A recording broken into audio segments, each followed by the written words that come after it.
Bonjour à tous et bienvenue sur la chaîne YouTube de Figurines Collector.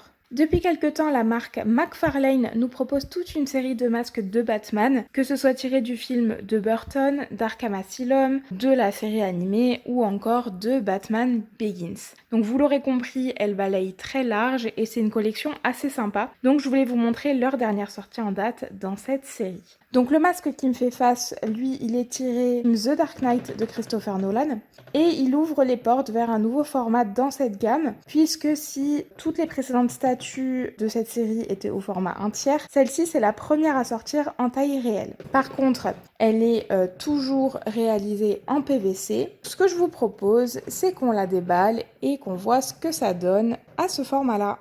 À l'intérieur de la boîte, vous trouverez directement une sorte de moule en carton qui permet de très bien tenir notre masque de Batman. Alors à noter que c'est pas un masque qui est destiné à être porté, vraiment, même s'il est au format taille réelle. C'est vraiment un masque qui ne va tenir que sur son socle, donc vous voyez qui est fourni juste ici. Pour ça, vous avez deux petites pièces en plastique qui vont vous permettre de faire tenir le masque en hauteur. On va le monter juste après. Et si vous avez un doute sur le montage, vous avez évidemment une petite feuille explicative sur comment procéder.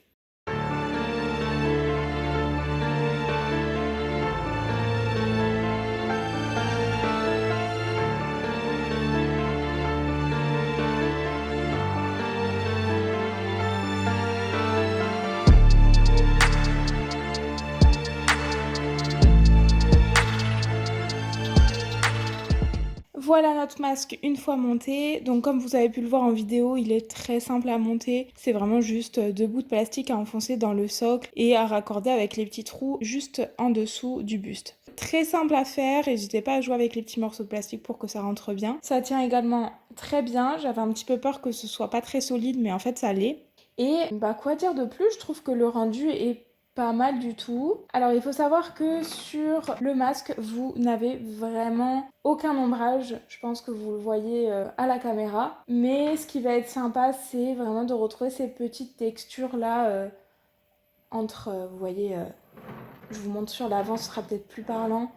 Mais vraiment entre toutes les pièces lisses, vous avez des textures ici qui vont reproduire un petit peu le rendu du tissu. Évidemment, on reste sur du plastique, donc il n'y a pas de texture au niveau de la peinture, ça va être purement et simplement du sculpt. Au niveau de la base, on va retrouver évidemment le nom de la licence et la base va avoir un petit rendu un petit peu bétonné, un peu métallique qui rend le tout un peu plus immersif. Alors je peux pas vraiment vous montrer le dessous des épaules, mais c'est complètement lisse.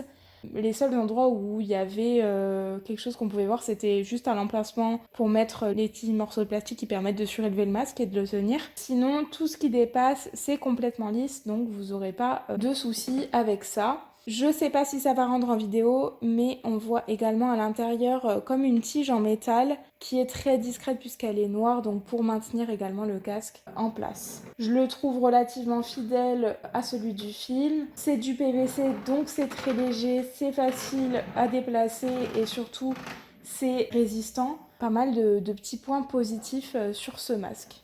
Pour ce qui est des mesures, je vous les ai prises avant de clore cette vidéo. Pour la hauteur du bas du socle jusqu'au bout des oreilles, il va vous falloir compter à peu près 61 cm. Pour ce qui est de la largeur, je l'ai prise au niveau des épaules et là on va être à 47 cm environ. Cette vidéo touche donc à sa fin, j'espère que vous avez apprécié découvrir cette nouvelle sortie chez McFarlane. Ça change un petit peu de ce qu'on fait d'habitude, donc n'hésitez pas à me dire ce que vous en avez pensé en commentaire. N'hésitez pas également à liker cette vidéo et surtout, si ce n'est pas déjà fait, à vous abonner à notre chaîne YouTube. Moi je vais vous laisser là et je vous dis à la prochaine.